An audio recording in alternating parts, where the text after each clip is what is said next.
আচ্ছা দেখুন তো বন্ধুরা, এগুলো কি ফল?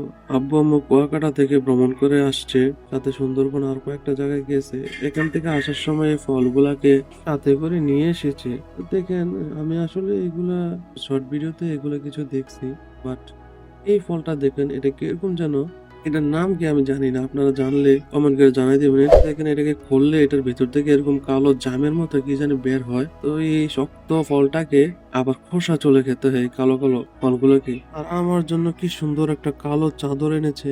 আসলে চাদরটা দেখে তানভীর ভাইয়ের কথা মনে পড়লো।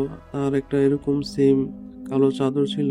আসলে তানভীর ভাই খুবই ভালো মানুষ ছিল, তার ব্যবহার খুবই সদাচরণ ছিল, আর আমাকে তো সে একদম আপন ছোট ভাইয়ের মতো খুবই স্নেহ করতো। আপনারা দেখছেন নিজেরাই। তানভীর ভাইয়ের জন্য একটু দোয়া করবেন, এটা আপনাদের কাছে আরজি।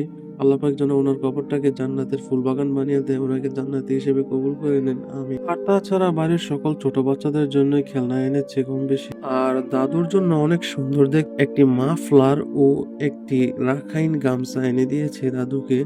দাদুকে এগুলো আমি পরিয়ে দিলাম। এগুলা পেয়ে দাদু আর অনেক খুশি হয়েছে।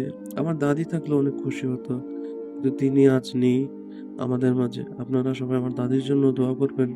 আরেক দাদিও মারা গেছে, ওনার জন্য দোয়া করবেন।